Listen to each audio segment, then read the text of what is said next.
Hello friends, welcome back to your own channel kiddy things with Daksh. आज का मेरा ये वीडियो बहुत इंपॉर्टेंट और इन्फॉर्मेटिव होने वाला है, so please watch this video till the end. मेरा एक फ्रेंड है तुषार। हम दोनों सेम स्कूल और सेम क्लास में पढ़ते थे और हम साथ साथ ही ट्यूशन जाते थे, लेकिन उसके नंबर हमेशा मुझसे थोड़े ज़्यादा आते थे। ऐसा नहीं है कि मैं पढ़ने में वीक था, लेकिन मुझे समझ नहीं आता था कि तुषार में मुझसे बेटर क्या था। तो मैं सोचता था कि ऐसी क्या चीज़ है जो तुषार करता है और मैं नहीं करता। तो मैंने एक दिन तुषार से उसका सीक्रेट पूछा, तो उसने मुझसे ऐसी टिप्स शेयर की जो कि मुझे लगता है कि सभी स्टूडेंट्स के लिए बहुत ही इम्पोर्टेंट हो सकती हैं। तो मैं सभी स्टूडेंट्स से रिक्वेस्ट करता हूँ कि एग्ज़ाम्स में फुल मार्क्स लाने के लिए ये वीडियो लास्ट तक देखें। Tip number 1, belief system. Belief system का मतलब है किसी चीज़ पर भरोसा रखना। जैसे हम सब भगवान को मानते हैं और उन पर हमारा अटूट भरोसा है, उसी प्रकार हमें खुद पर और अपनी एबिलिटीज़ पर भरोसा करना आना चाहिए। अब आप बिलीफ सिस्टम को एग्ज़ाम्स वाले दिन कैसे इम्प्लीमेंट करेंगे? आपको बस एग्ज़ाम्स वाले दिन तक जो कुछ भी आपने पढ़ा है उस पर सच्चे दिल से भरोसा करना है और ये सोचना है कि मैंने बड़ी मेहनत से जो भी पढ़ा है वो मुझे याद है और याद रहेगा, और अपने आप को भरोसा दिलाना है कि I am self sufficient. Belief system को अपनी लाइफ में इम्प्लीमेंट करने के बाद आप बहुत ही हैप्पी और पीसफुल फील करेंगे। Tip number 2, ditch distraction. दोस्तों, डिस्ट्रैक्शंस की वजह से क्या आप अपने स्कोर को ख़राब करना चाहेंगे? मैं तो श्योरली नहीं करना चाहूँगा। क्या आप एक व्हाट्सएप मैसेज या अपने दोस्तों के फेसबुक अपडेट्स को देखने के लिए अपना कीमती समय बर्बाद करना चाहेंगे, जिससे आपका करियर बदल सकता है? बिल्कुल भी नहीं। मैंने सही कहा ना? आप अपना कीमती समय बिल्कुल भी व्यर्थ नहीं करना चाहेंगे। हमें अपनी डिस्ट्रैक्शंस को बिना समय गंवाए डिच कर देना चाहिए। इसीलिए ख़ास तौर पर एग्ज़ाम्स के टाइम हमें अपने मोबाइल को तभी देखना चाहिए जब हमें उसमें कोई नोट्स या स्टडी मटेरियल गूगल करना हो। Tip number 3, know your exam.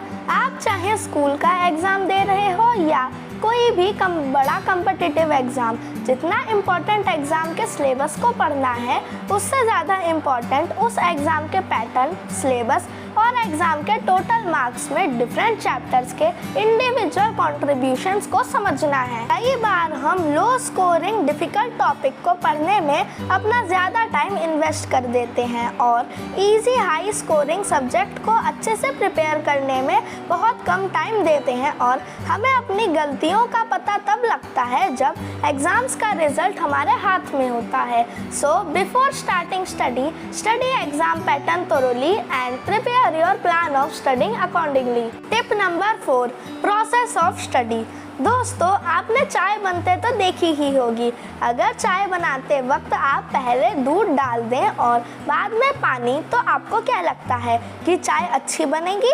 बिल्कुल भी नहीं, क्योंकि चाय बनाने का एक प्रोसेस होता है। उसी तरह अच्छी तरह से पढ़ाई करने का भी एक प्रॉपर प्रोसेस होता है।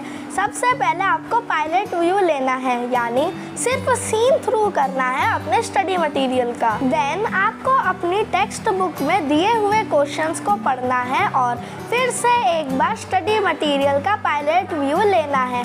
जब आप क्वेश्चंस पढ़ के फिर से चैप्टर रीड करते हैं तो आपका माइंड अपने आप उन क्वेश्चंस के आंसर को ढूंढने लगता है।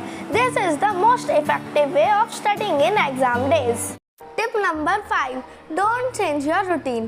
दोस्तों, अक्सर एग्ज़ाम्स के टाइम हम पढ़ाई की टेंशन में रात भर जागते हैं और पढ़ते रहते हैं और फिर नेक्स्ट डे एक स्लीपी माइंड के साथ एग्ज़ाम देने जाते हैं। फ्रैंकली कहूँ तो ये हैबिट बिल्कुल भी ठीक नहीं है। एग्ज़ाम टाइम में भी हमें अपना रेगुलर रूटीन ही फॉलो करना चाहिए। Tip number 6, set daily goals. दोस्तों, जब भी हम अपनी स्टडीज़ के वीकली या मंथली गोल्स बनाते हैं तो उसमें एक बहुत बड़ी प्रॉब्लम होती है। हम सोचते हैं कि हमारे पास तो बहुत समय है, मैं आराम से पढ़ाई कर लूँगा और अपने सभी टारगेट्स आराम से पूरे कर लूँगा, और इस तरह हम चीज़ों को कल पर टालते हैं। इस तरह से पता नहीं हमारा कितना ही समय वेस्ट हो जाता है। इसीलिए हम सभी को अपनी स्टडी के वीकली या मंथली गोल्स की बजाय डेली गोल्स सेट करने चाहिए कि डेली आपको क्या और कितना पढ़ना है, और चाहे कुछ भी हो जाए आपको अपने डेली गोल्स अचीव करने ही हैं। इससे ना सिर्फ आपका माइंड पढ़ने के लिए डिसिप्लिन बनेगा, बल्कि आपका बहुत सारा इम्पोर्टेंट टाइम भी बचेगा। Tip number 7, use pomodoro technique. दोस्तों, किसी भी काम को लंबे समय तक करने में यह टेक्निक बहुत हेल्प करती है, चाहे वह पढ़ाई हो या कोई और काम। प्रोमोडोरो टेक्निक के अनुसार आपको पढ़ाई करते वक्त या कोई भी और काम करते वक्त हर 1 घंटे में 5 मिनट का ब्रेक लेना चाहिए। इन 5 मिनटों में आप अपने घर या वर्क प्लेस पर ही वॉकिंग कर सकते हैं, जिससे आपके ब्रेन और बॉडी में ब्लड सर्कुलेशन बढ़े और आप चीज़ों को लंबे समय तक याद रख पाएँ और ब्रेक के बाद अपनी पढ़ाई या काम में और अधिक कंसंट्रेशन कर पाएँ। Tip number 8, 3 reasons for achieving full marks.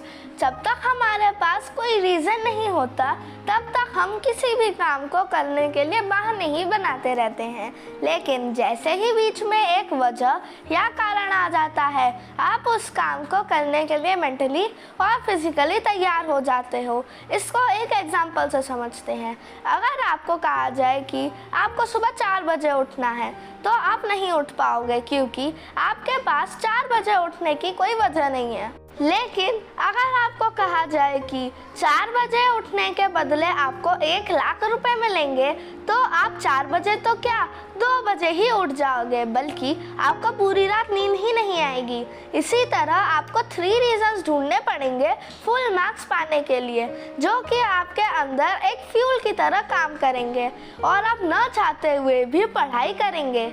किसी स्टूडेंट के लिए वो रीज़न हो सकता है कि वह अपने पेरेंट्स को प्राउड फील कराना चाहता है full marks locker. So find your own 3 reasons for achieving full marks in exam.